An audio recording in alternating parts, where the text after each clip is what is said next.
She knows exactly what she did. And she's trying to buy and lie her way out of this, refusing to take accountability for her actions. Not only that, but pointing the finger and blaming innocent people. Unfortunately, if you pay high-powered attorneys enough and put enough lies out there, you start influencing people to the point where there's just no turning back. Mm-hmm. I think people just don't want to admit that they were wrong or duped. We know that Johnny and Karen were arguing. It was kind of towards the end of their relationship. Things weren't well. They were drinking and arguing and fighting, and in an intoxicated state of rage and jealousy, she just decided that she was going to do something about it, and put the car in reverse and ran him down and left him there to die. And we figured it out as soon as she left the house that day when she came over. We didn't talk to any investigators, state police, nobody. My mother had said, "Do you think she had something to do with this?" And I said, "We're not going to think like that." Speak to over the phone. Karen called me repeatedly from the ambulance asking if I was going to come to the hospital. And she called when the O'Keefes were in the car and said she dropped him off at a party. And Mrs. O'Keefe said, "You just left him." And Mr. O'Keefe said, "Leave her alone. She's been through enough." And if I could just take you back for a moment. So as you exit the room where your brother is and you come back out in the hallway, what, if anything, occurred at that point? Again, we saw Karen Reed being restrained by hospital employees, screaming the same things: "Is he alive? Is he alive? Is he alive?" You, at any point, either before or after, respond to any of that screaming that you heard from the defendant? I actually blew her a kiss. Now, as far as your relationship with the defendant, Ms. Reed, prior to January 29th, 2022, how would you characterize it? I thought we had a good relationship. I held her in very high regard. Yeah, so I would say early afternoon when they came back to the house, she wanted to come over and see the kids. Didn't really interact with them at all. Was there for probably a total of 30 minutes. Didn't say much or anything. And half of her time was upstairs gathering her things.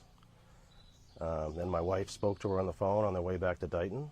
And she told my wife that just have to remember the bad times. And I don't think I'm ever going to talk to you guys again. Was that phone call what made you sure of what had happened? Absolutely, yeah. We already, like I said, we put the pieces together on our own, and that just really solidified it. How would you have expected her to act in that situation if she hadn't done something? More sad, empathetic, sympathetic, but like I said, when she was at the house, she barely said a word. Hmm. Yeah. When did the whole narrative of her version of events become known to you? Well, if you remember her first arraignment in Stoughton District Court, yeah, her attorney, DIVINITY, had said this is a tragic accident. His client had no criminal intent. Mm-hmm. I've read the affidavit that the prosecution has now read. Manslaughter is a tremendous reach in this case. I don't see any criminal intent that would justify manslaughter in that affidavit. And there's a reason for that, because there was no criminal intent. And then, fast forward to, I guess, when Alan Jackson came on board. And, they teamed up with a blogger to get their story that they concocted and put together and flooded out there.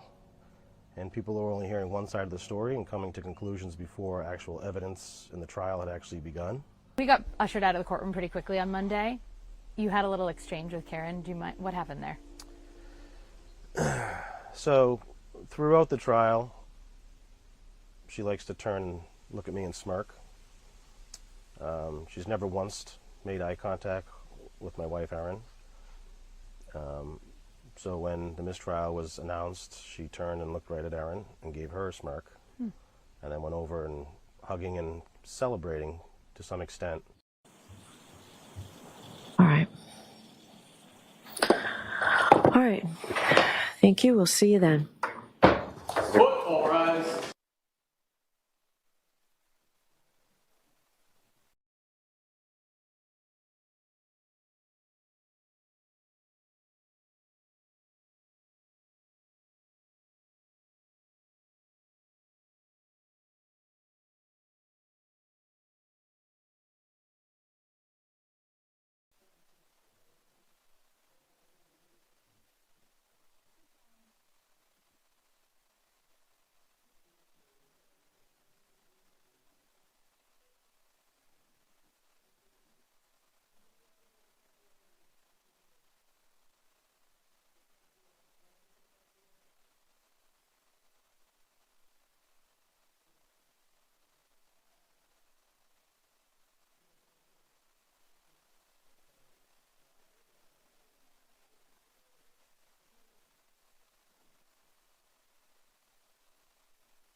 And I just said, you know, you're not done yet.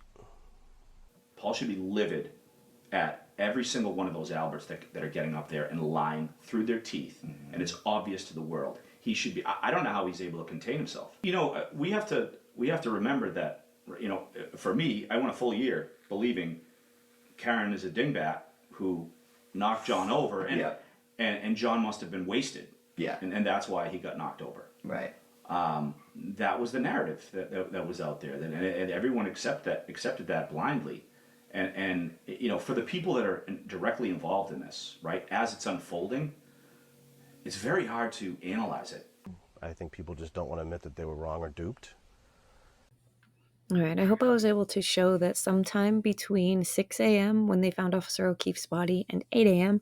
when they pronounced him, that something flipped in Paul O'Keefe, and he started treating Karen crazy. The blowing a kiss on his way out of the hospital when she's trying to find out if her boyfriend is dead has always been so bizarre to me, especially now that this interview is out and he's trying to say that he's telling his mom not to think that way or not to, you know, start that line of thinking. So when Karen gets out of the hospital, she goes over to John's house.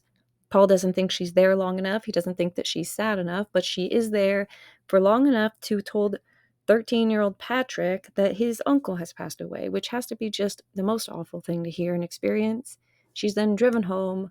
She gets to her house around 2:11, as you see in this video, and which we'll just say it's 42 miles in a storm. We'll give her a whole hour. If she left John O'Keefe's house by 1 p.m., Paul O'Keefe was told this by 1 p.m., based on her actions, he believes that she did this. I forgot to say one thing. I added the text messages in here when Paul is talking about they were fighting and she's jealous and all of that.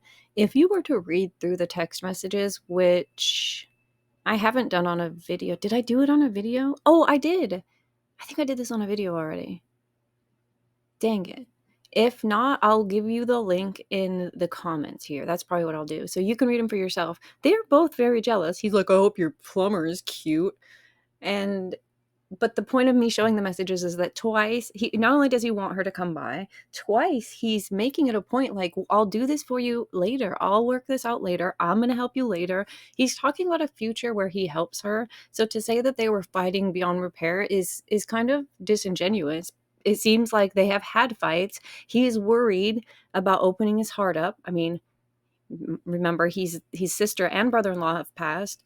You know, it's a lot. And to discount so many of the texts, maybe Paul didn't read them. I'll tell you what, if this was my brother and I had access to the exhibits, I sure as shit would be reading them all. I can't believe he's just sitting at home not reading them. Because if he reads them, then I feel like he can't necessarily continue in his way of cognitive dissonancing. That's probably a word. Anyways, My PS was actually longer than my original statement, but it's important. The text messages and looking at the evidence, like the jury got to see all of this. And so, if you're going to make assumptions about they were fighting and arguing and on their way to break up, it seems like you might want to know the whole story and see where maybe your brother's head was. He wanted her in Canton that night. He didn't want her to go home, not the next night or the next night. He was trying to get her to stay till Monday. And then he was trying to like superhero save her from money on a water heater, save her. Like, I feel like Karen's too independent and he wants to be a man. And she's like, I don't want to use you like everybody else in your life uses you. And he's like, no, you're my chick. So like, I want to do stuff for you. So they're in this weird, very immature, very non-communicative relationship. And if you read through the text, I think you probably come to a very similar conclusion. So, hey, don't forget to subscribe. Thanks for watching. I'm going to allow it.